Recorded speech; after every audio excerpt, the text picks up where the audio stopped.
اعوذ باللہ من الشیطان الرجیم، بسم اللہ الرحمن الرحیم۔ سورہ مبارکہ الحمد کو باقی صورتوں سے ایک امتیاز حاصل ہے۔ یہ اس کی فضیلت، اس کی شان، اس کا مقام مرتبہ سب سے جدا ہے، کیونکہ باقی سورہ ہیں وہ خدا کی گفتگو کے عنوان کی حامل ہیں، یعنی اللہ نے گفتگو کیا اس میں۔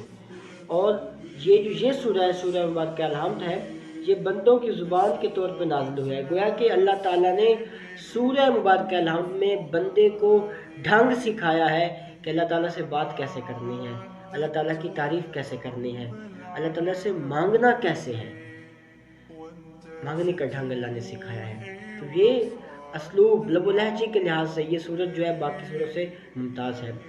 اور دوسری وجہ یہ سورت اساس قرآن ہے، یہ قرآن کی اساس ہے۔ اساس کہتے ہیں بنیاد کو، جس پہ پوری عمارت ٹکی ہوتی ہے اسے اساس کہتے ہیں، اور اس سورت کو قرآن پاک کی اساس کہا گیا ہے۔ رسول خدا ارشاد فرماتے ہیں، ایک مرتبہ جناب جابر جو ہے وہ جابر بن عبداللہ انصاری، وہ رسول خدا کی خدمت میں حاضر ہوئے تو رسول خدا نے ان سے فرمایا، کیا تمہیں سب سے فضیلت والی صورت کی تعلیم نہ دوں؟ تو کہ جو خدا نے اپنی کتاب میں نازل فرمائی ہے سب سے زیادہ فضیلت والی صورت۔ تو جناب جابر کہتے ہیں، میں نے کہا کہ میرے ماں باپ آپ پر قربان ہو، بتائیے کون سی صورت ہے؟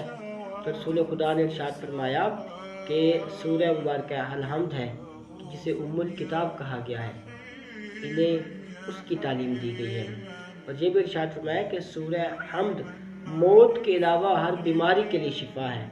یہ مجموع البیان، نور ثقلین اور تفسیر نمونہ میں یہ جو روایت ہے یہ موجود ہے کہ موت کے علاوہ بھی اس میں علاج ہے، سورہ مبارکہ الحمد میں۔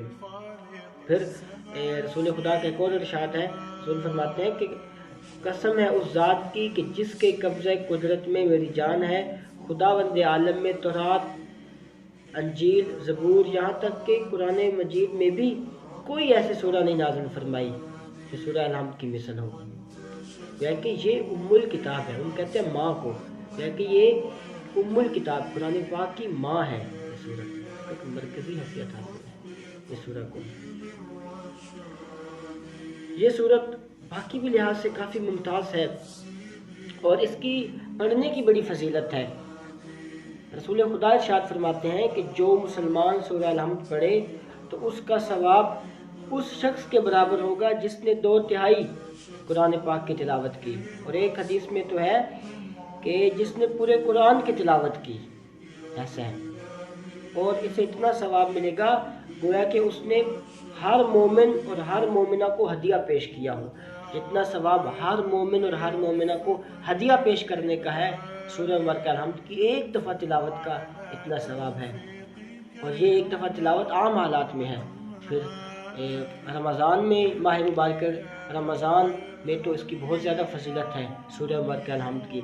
اسی طرح یہ سورت جو ہے یہ پیغمبر خدا کے لیے اعزاز کا باعث ہے، جیسے کہ اللہ تعالیٰ نے سورہ مبارکہ ہجر میں ارشاد فرمایا کہ وَلَقَدْ آتَيْنَاكَ سَبْعًا مِّنَ الْمَثَانِي وَالْقُرْآنَ الْعَظِيمِ، بے شک ہم نے آپ کو 7 مثانی عطا کی، قرآن عظیم عطا کیا۔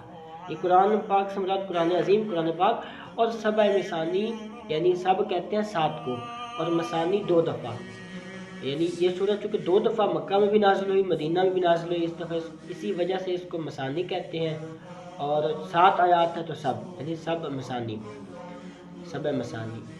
تو اس سورہ کو قرآن پاک کا ہم پلہ قرار دیا گیا ہے، یعنی پورا قرآن پاک ایک طرف اور یہ اکیلی سورت ایک طرف ہے۔ اور اسی طرح ایک روایت کہ رسول خدا امام جعفر صادق ارشاد فرماتے ہیں، امام صادق علیہ السلام فرماتے ہیں کہ تفسیر نور ثقلین میں روایت موجود ہے کہ شیطان نے 4 دفعہ نالہ افراد کیا، 4 دفعہ شیطان نے گریہ کیا، کھل کے گریہ کیا۔ ایک دفعہ تب کیا جب اسے لعنت کا توق اس کے گلے میں پہنایا گیا، دوسری دفعہ تب شیطان نے گریہ کیا جب اسے اللہ تعالیٰ نے آسمان سے دھدکار کے نکال دیا، کہا کہ دفع ہو جا، تو چلا جا یہاں سے زمین پہ۔ اور تیسری دفعہ وہ کہ جب رسول خدا کو مبعوث و رسالت کیا گیا، اس وقت شیطان کی چیخ بلند ہو گئی۔ اور آخری مقام وہ کہ جب سورہ مبارکہ حمد کو اللہ تعالیٰ نے نازل کیا تو شیطان کی چیخ بلند ہو گئی، گویا کہ یہ سورہ بڑی اہمیت کی حامل ہے۔ اور اس سورہ کو بے شک مولا علی ارشاد فرماتے ہیں کہ خداوند عالم نے مجھے سورہ حمد دے کر خصوصی احسان جتلایا۔ یہ مولا علی نے رسول خدا سے روایت بیان کی کہ رسول فرماتے ہیں کہ اللہ تعالیٰ نے مجھے سورہ حمد دے کر خصوصی احسان جتلایا ہے اور اسے قرآن پاک کے مقابل قرار دیا ہے، اور عرش کے خزانوں میں سے افضل ترین خزانہ جو ہے وہ سورہ مبارکہ الحمد ہے۔ بس اللہ تعالیٰ سے دعا ہے کہ اللہ تعالیٰ ہمیں سورہ مبارکہ الحمد کی زیادہ سے زیادہ تلاوت کرنے کی توفیق عطا فرمائے۔ السلام علیکم ورحمۃ اللہ وبرکاتہ۔